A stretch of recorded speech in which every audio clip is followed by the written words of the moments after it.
إن الحمد لله نحمده ونستعينه ونستغفره ونعوذ بالله من شرور أنفسنا ومن سيئات أعمالنا من يهده الله فلا مضل له ومن يضلل فلا هادي له أشهد أن لا إله إلا الله وحده لا شريك له وأشهد أن محمدا عبده ورسوله صلى الله وسلم وبارك عليه وعلى آله وصحبه ومن اهتدى بهديه وقتفى أثره إلى يوم الدين. أيها المسلمون أوصيكم ونفسي بتقوى الله. قال الله عز وجل يا أيها الذين آمنوا اتقوا الله حق تقاته ولا تموتن إلا وأنتم مسلمون. Amma ba'd. Kaum muslimin jamaah salat Jumat rahimakumullah. Sebagai hamba Allah, kita berada di dalam ruang lingkup perintah-perintah dan larangan-larangan Allah. Perintah-perintah dan larangan-larangan Allah tersebut terkadang bagi kita terasa membebani, terasa berat di saat kita sedang nyenyak-nyenyaknya tidur. Kita harus bangun melawan kantuk kita, memenuhi panggilan Allah Subhanahu wa ta'ala salat subuh. Ketika kita sedang sibuk menjalankan pekerjaan kita, aktivitas duniawi kita harus meninggalkan aktivitas tersebut untuk kembali memenuhi panggilan Allah Subhanahu wa ta'ala salat zuhur. Ketika kita sedang capek, lelah setelah menjalankan pekerjaan, aktivitas-aktivitas duniawi kita kembali memenuhi panggilan Allah Subhanahu wa ta'ala salat asar. Di saat kita ingin memanjakan selera makan kita, nafsu makan kita, nafsu minum kita, Allah Subhanahu wa ta'ala memerintahkan kita untuk menahan lapar, menahan haus 1 bulan lamanya, yaitu dengan berpuasa Ramadan. Di saat kita ingin menumpuk harta kita, ingin segera kaya, justru Allah Subhanahu wa ta'ala memerintahkan kita untuk mengeluarkan sebagian harta kita sebagai zakat. Kaum muslimin dan muslimat yang dimuliakan Allah Subhanahu wa ta'ala, demikian juga dengan larangan-larangan Allah Subhanahu wa ta'ala. Terkadang kita berpikir bahwasanya larangan-larangan tersebut mengekang kebebasan kita, membuat ruang gerak kita terbatas. Maka kaum muslimin jamaah salat Jumat rahimakumullah, tatkala kita memiliki pemikiran semacam ini, hendaknya kita merenungkan nasihat para ulama. Di antara nasihat para ulama yang patut untuk kita renungkan di saat kita merasa bahwasanya perintah-perintah dan larangan-larangan syariat itu berat, yang pertama adalah hendaknya kita mengingat bahwasanya sesungguhnya perintah-perintah tersebut, larangan-larangan tersebut sangatlah sedikit. Iya, perintah-perintah Allah, larangan-larangan Allah, kalau kita memikirkannya, merenungkannya, kita akan bisa menyimpulkan bahwasanya sebenarnya perintah-perintah itu sedikit. Mari kita perhatikan kewajiban sholat dalam sehari semalam. Allah mewajibkan sholat fardu 5 waktu dalam sehari semalam. Dalam sehari semalam kita memiliki waktu 24 jam. Sholat 5 waktu kalau kita kerjakan, insya Allah tidak memakan waktu lebih dari 1 jam. Tidak lebih dari 1 jam. 1 sholat kurang lebih 10 menit, 5 sholat 50 menit, anggaplah 1 jam. Maka kita masih memiliki waktu 23 jam. 23 jam ini bisa kita gunakan untuk beristirahat, bisa untuk bekerja, bisa untuk bersenang-senang dengan anak, dengan istri, bisa untuk berjalan-jalan ke sana kemari, bisa untuk aktivitas-aktivitas yang lain. Hanya 1 jam saja Allah Subhanahu wa ta'ala mewajibkan untuk sholat fardu 5 waktu. Sedikit sekali. Dari 24 jam hanya 1 jam. Demikian juga kalau kita memperhatikan kewajiban puasa Ramadan dalam 1 bulan, kita memiliki waktu dalam 1 tahun, kita memiliki waktu 12 bulan. Dari 12 bulan tersebut, Allah Subhanahu wa Ta'ala hanya mewajibkan kita untuk berpuasa 1 bulan saja. 1 bulan saja. Jadi kita masih memiliki waktu 11 bulan.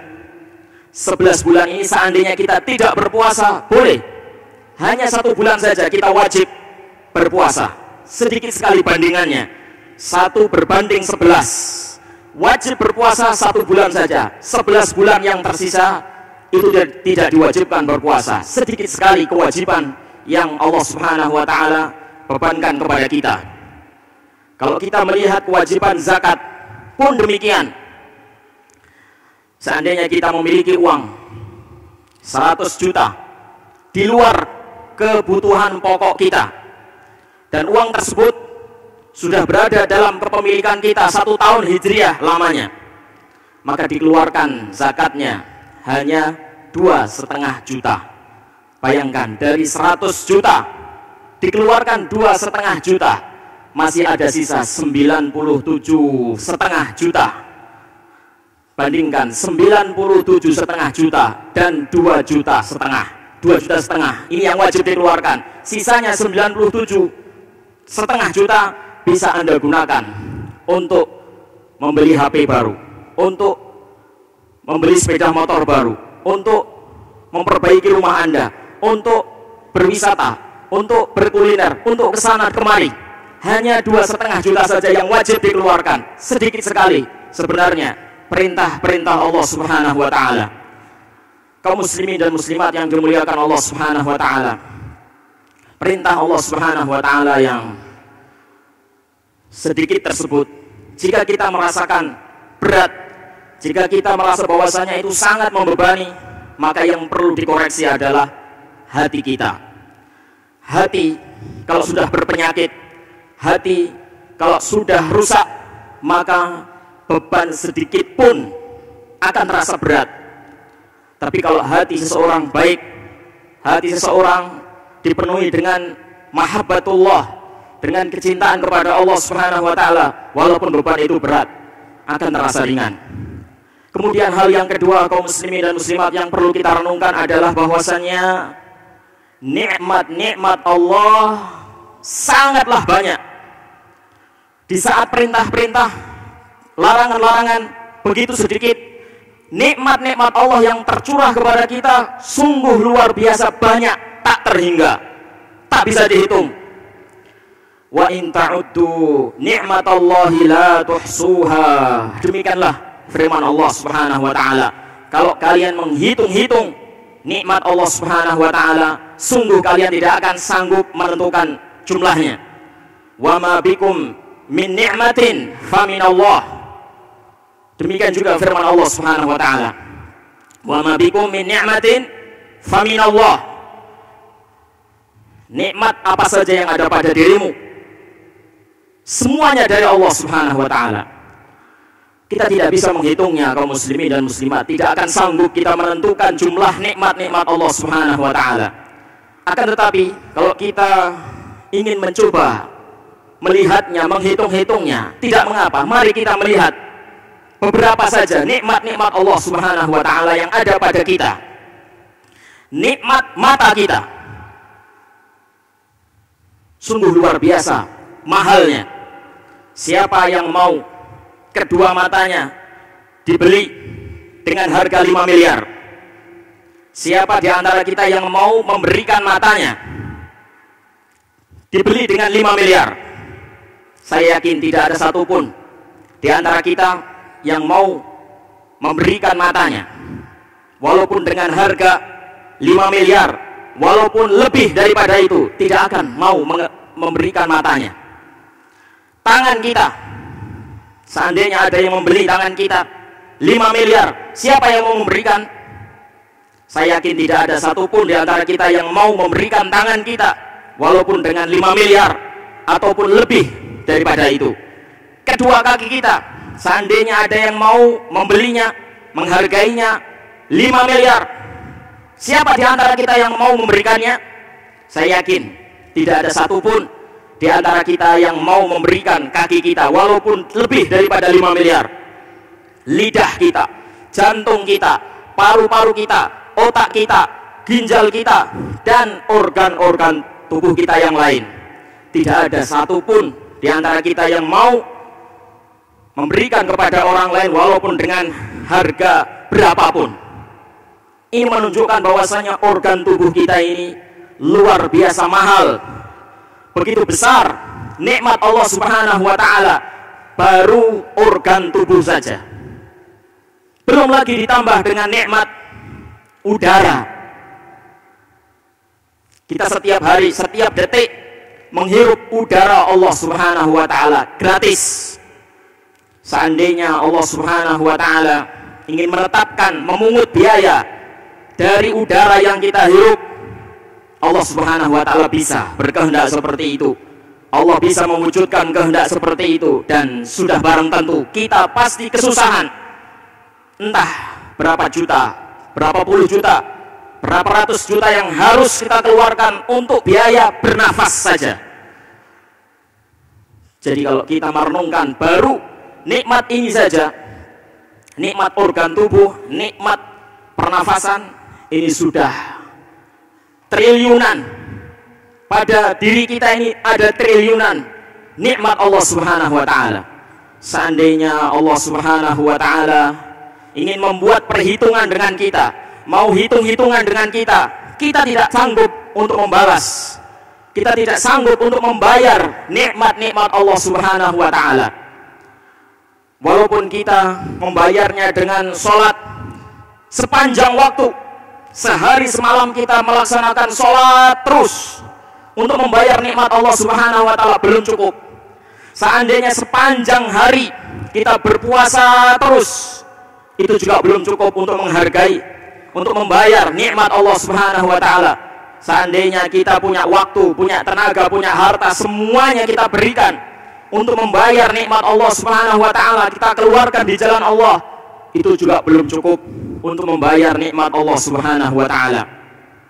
Jadi kaum muslimin dan muslimat yang dimuliakan Allah Subhanahu wa taala, kalau kita pandai-pandai melihat nikmat-nikmat Allah, kalau kita pandai bersyukur, maka kekuatan syukur ini akan membangkitkan semangat kita di dalam menjalankan perintah-perintah Allah dan di dalam menjauhi larangan-larangan Allah Subhanahu wa taala. Nabi kita Muhammad sallallahu alaihi wasallam, beliau salat panjang sekali sampai kaki beliau pecah-pecah. Ditanya oleh istri beliau Aisyah Ummul Mukminin radhiyallahu taala anha, "Ya Rasulullah, afa'alta hadza wa qad ghufira laka ma taqaddama min dzambik?" Wahai Rasulullah, apakah Anda salat sepanjang ini? Apakah Anda beribadah seperti ini beratnya? Padahal Allah Subhanahu wa taala sudah mengampuni dosa Anda yang telah lalu maupun yang akan datang. Apa jawaban Rasulullah sallallahu alaihi wasallam? Afala uhibbu an akuna 'abdan syakura. Tidakkah sepantasnya aku menjadi hamba yang bersyukur? Tidakkah sepantasnya aku mensyukuri nikmat Allah Subhanahu wa taala? Jadi Rasulullah sallallahu alaihi wasallam mengajarkan kepada kita bahwasannya urusan ibadah itu bukan hanya urusan mengejar pahala, bukan hanya urusan menggapai surga, bukan hanya urusan meraih maghfirah, ampunan Allah Subhanahu wa taala. Karena kalau ibadah itu urusannya hanya sekedar mencari pahala, sekedar mencari maghfirah, ampunan dari Allah Subhanahu wa taala, itu sudah didapat oleh Rasulullah sallallahu alaihi wasallam. Beliau sudah diampuni dosanya yang telah lalu maupun yang akan datang. Beliau telah dijamin surga. Beliau telah mendapatkan pahala yang banyak dari amalan-amalan beliau. Kalau ibadah itu hanya sekedar untuk mencari itu, maka Rasulullah sallallahu alaihi wasallam tidak perlu berpayah-payah sholat malam sampai pecah-pecah kakinya. Tapi kenapa Rasulullah Shallallahu Alaihi Wasallam melakukan itu? Sholat malam sampai pecah-pecah kakinya, karena beliau ingin mewujudkan syukur beliau kepada Allah Subhanahu Wa Taala. Beliau ingin mensyukuri nikmat-nikmat Allah Subhanahu Wa Taala. Jadi kaum muslimin dan muslimat yang dimuliakan Allah Subhanahu Wa Taala, tatkala kita sedang dihinggapi oleh rasa malas, rasa berat menjalankan ibadah kepada Allah Subhanahu Wa Taala, maka segeralah mengingat nikmat-nikmat Allah Subhanahu Wa Taala. Sungguh nikmat-nikmat Allah Subhanahu Wa Taala tidak terhingga, tidak terbatas. Sungguh ibadah-ibadah kita ini sama sekali jauh tidak cukup seandainya untuk membayar nikmat-nikmat Allah Subhanahu Wa Taala tersebut. Barakallahu li wa lakum fil Qur'anil azim wa nafa'ani wa iyyakum bima fihi minal ayati wa dzikril hakim. Aqulu qawli hadza wa astaghfirullah ta'ala li wa lakum.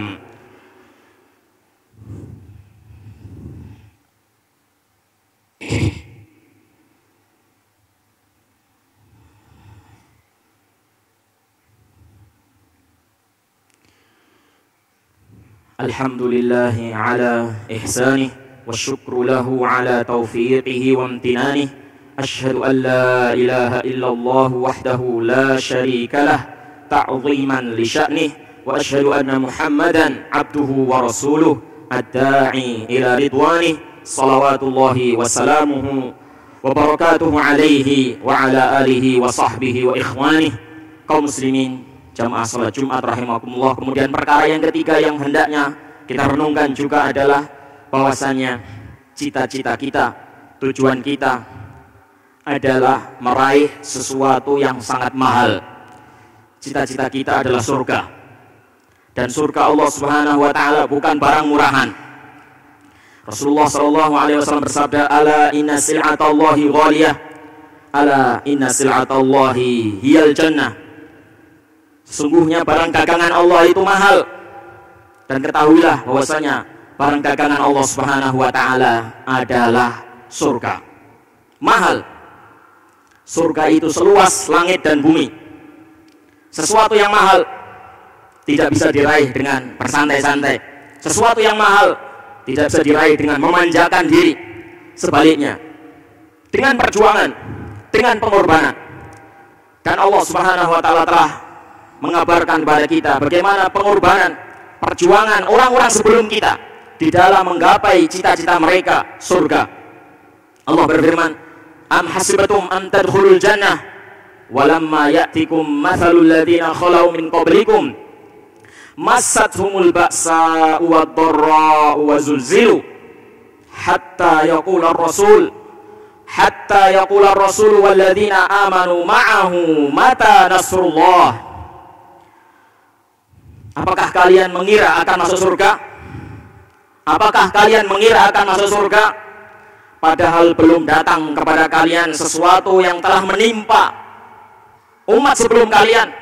Belum menimpa kalian sesuatu yang menimpa umat sebelum kalian. Sungguh umat-umat sebelum kalian telah menghadapi penderitaan, telah menghadapi kesengsaraan, dan digoncang dengan berbagai macam goncangan, sampai Rasul dan orang yang bersama dengannya berkata, kapan datang pertolongan Allah? Kapan datang pertolongan Allah? Karena begitu banyaknya penderitaan, kesengsaraan, pengorbanan mereka, sehingga mereka merindukan pertolongan Allah Subhanahu Wa Taala. Inilah gambaran dari Rabb kita Jalla wa'ala tentang pengorbanan, kesungguhan, penderitaan, kesengsaraan, perjuangan orang-orang sebelum kita di dalam meraih surga. Bukan barang murahan, bukan sesuatu yang sepele. Surga adalah sesuatu yang sangat mahal. Seandainya kita harus mengorbankan waktu kita, tenaga kita, bahkan nyawa kita, itu sudah sepantasnya. Walaupun sebenarnya kaum muslimin dan muslimat, surga lebih mahal daripada pengorbanan kita, daripada perjuangan kita. Seandainya kita beribadah di dunia ini, kita sholat, kita zakat, kita puasa, kita melakukan ibadah apa saja, waktu, tenaga kita, semuanya kita gunakan untuk ibadah. itu belum cukup untuk membeli surga. Belum cukup untuk membeli surga. Surga lebih mahal daripada itu. Jangankan untuk membeli surga, untuk mengganti nikmat-nikmat Allah di dunia saja belum cukup. Untuk membayar nikmat-nikmat Allah yang kita rasakan di dunia saja belum cukup ibadah kita ini. Tapi karena Allah Subhanahu wa ta'ala Ghafur, Syakur, Allah Maha Pengampun, Allah Maha menerima amalan kita meskipun sedikit. Amalan kita yang sedikit, walaupun sedikit, sudah dijadikan oleh Allah Subhanahu wa ta'ala sebagai sebab untuk masuk surga. Maka seseorang bisa menggapai surga dengan amalannya, padahal sebenarnya tidak nyucuk, tidak sebanding amalan dia dengan surga Allah Subhanahu wa ta'ala.